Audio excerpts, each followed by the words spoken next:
আসসালামু আলাইকুম। চলে আসলাম ভিন্ন স্বাদের একটা রেসিপি নিয়ে।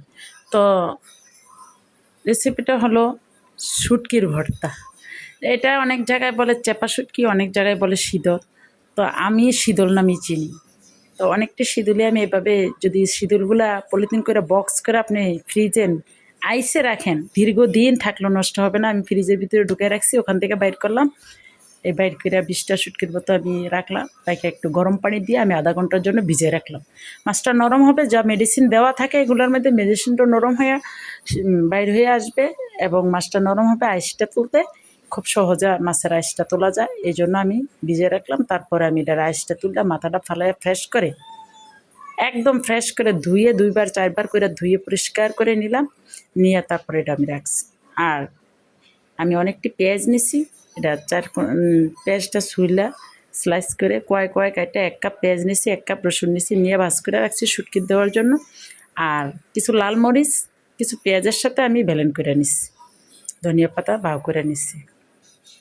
তো প্রথমত আমি কড়াইটা বসাই দিলাম। তো তারপরে আমি এই পেঁয়াজ রসুনটি দিলাম, একটু নরম হয়ে আসার পর শুটকিটা দিয়ে দিছি। তো শুটকিটা আমার তৈলও ভাজা হয়ে যায়, আবার তৈলও লাড়া পড়লে আমার কাঁটাটা ছাইড়া দেয়, এখান থেকে বাঁচা দিয়ে আমি কাঁটাটা ফালাই দিতে পারি ভিতরে। কাঁটাটা ফালাই দিলাম, আর শুটকিটা একদম তৈলের মতন সব হয়ে যায়, শুধু ফ্লেভারটা থেকে যায়। তো আমি কাঁটাটি বাইচ্ছা এভাবে আমি সাইড করে রাখছি। সাইড করে পরে আমি একবারে টানটা ফালাই দিব। তারপর আমার পেঁয়াজটা আর তোলটা যখন নরম হয়ে আসছে, শুটকিটাও গলে আসছে, তখন আমি একটু পরিমাণ মতন লবণ আর একটু হলুদ দিয়ে দিলাম একটু কালারের জন্য। আর আমি অন্য কিছু দিব না। আর পেঁয়াজ আর মরিচ, লাল মরিচ বাটা আমি ব্লেন্ড করে রাখছিলাম, এটা দিয়ে দিলাম।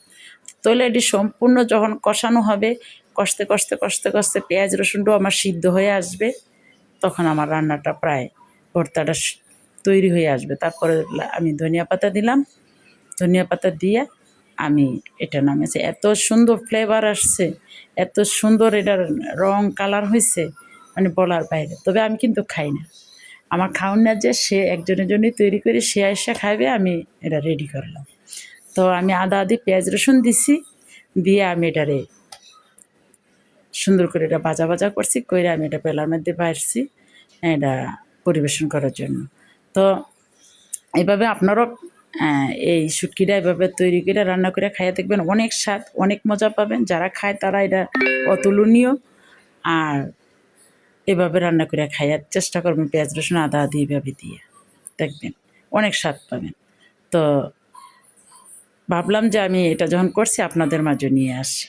তো এভাবে আপনারাও চেষ্টা করবেন রান্না করে খাইতে। যদি ভিডিওটা ভালো লাগে তাহলে অবশ্যই লাইক করবেন, আপনাদের মতামত কমেন্টের মাধ্যমে জানাবেন। আর পেজে দেখলে পেজটা ফলো করবেন এবং শেয়ার করবেন। আপনাদের একটা শেয়ার আমার অনেক মূল্যবান। ভালো থাকবেন, সুস্থ থাকবেন, সুন্দর থাকবেন। আল্লাহ হাফেজ।